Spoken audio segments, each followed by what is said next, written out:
Hey, this is Dan. I thought I'd do an introduction video just because some of my other videos didn't really show the vehicle as it once was and can be again. So this is a 74 914.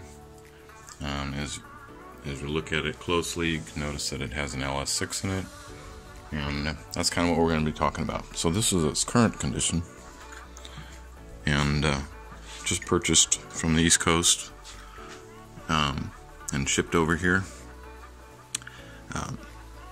Mostly the sale for me was because it was damaged and needing repair, so I got it much less than I would have had to pay for it, as it's a very nice quality build. So I just wanted to give you a little bit of an overview of what the car is and it isn't, and go from there. So that spaghetti's nest of exhaust pipe belongs to this one, LS6, 11.5 to 1 compression ratio. Near as I can tell, around 589 or thereabouts lift on the cam, with about 280 duration, and those are just approximates because I'm still investigating the cam.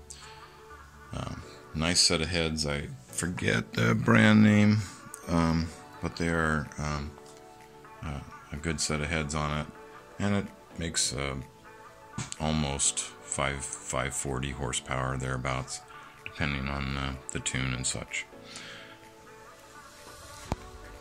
Going underneath the car, we've got the LS, of course, and a 930 4-speed that has been flipped and reworked for use in the 914. There's limited slip. I think the gears are stretched a little bit, but I'm not sure to look at that. There's some nice custom work done on the rear mount that incorporates the shift linkage and a jack point and a rear the tow hitch. Some other additional tie-down pieces. Then, of course, a nice set of Bilsteins, and I believe Chris at Tangerine changed those over to 250 springs. Sorry for the rolling around. I'm trying to get in the right spot here. Exhaust is Dynamax, custom headers, etc. The nice expansion joint there that keep from cracking. The previous owner did a lot of repairs to or upgrades to the original car, and he did a nice job of cleaning things up. So here is I believe that's going to be part of the cooling system, and if we look way up in there, this is my first look at this part. The factory firewall was removed and a custom firewall was made, and it's just a really sweet deal.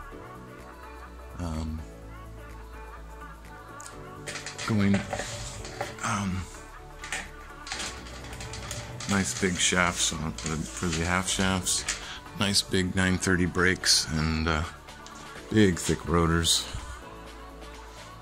Of course, big tires, because you gotta have big tires.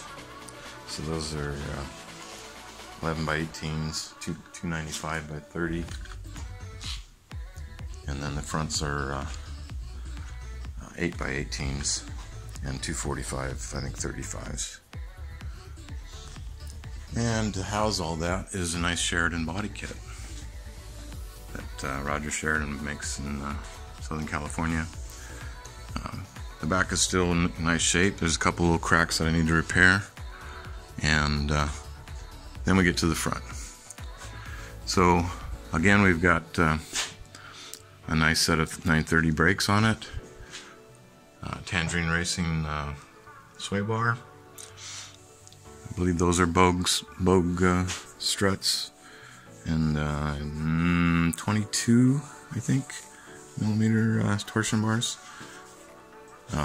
So we get into the front where the damage is, and you can see I've loosened up the control arms just to see how much out of whack it is, and this corner has been pushed up quite a bit, and a damage to that control arm and damage to this tie rod end. But getting back to the car itself, let me lower it down and take a look inside. Okay, so the radiator has a custom-made Howell racing radiator that apparently works very well, and of course the hoses going to the back. Some of the fuel deliveries, and then of course the battery up in the front. I got two there, but there's only one needed. And stock tank and other goodies up there. The interior is nicely done. I removed the door to do some work, but really sweet set of gauges. Momo with a quick release. A better look at the gauges. Working on the stereo. Custom center hump. And there's that fiberglass firewall that's got all the nice stuff in the back to protect it from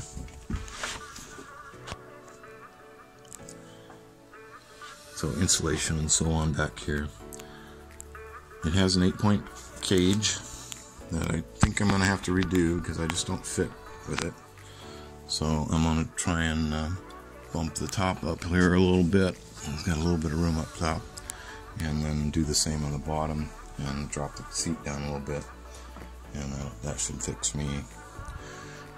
Nice Sparco seats, and I actually fit in them. Lost some weight, so I actually fit in them. Frost 6-point belts. Good. We'll look at the top. The top, of course, still comes off, goes into the trunk. Battery cutoff. And we'll look at the engine. A lot of insulation. It does get hot in there. Those headers are heat producers. So that's kind of the quick look at the guts of it. You can see the massive meats on it, and the whole look of it is just pretty impressive. And so I'm looking forward to it. Got a little taste of it the other day with driving it in the driveway, and it does have some power. So that's a real quick look at the car as it is, as it was delivered to me, and so we'll be doing a build series to show how we took the front end part apart, that basically disassembling the whole car, putting it on a jig, building a jig from the car body that we had, and then putting the wrecked car on the jig to bring it back into its current state.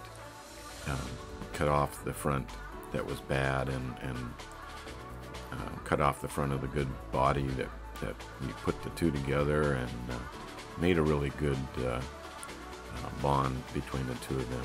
I'm real happy with that. And we'll show you how we did all that, and then we'll show you putting it back together and making a one running car again. So take a look at some of the videos that we'll be uploading, and as soon as I can get them put together, I'll get them out to you, and we'll get something of you. Thanks for watching.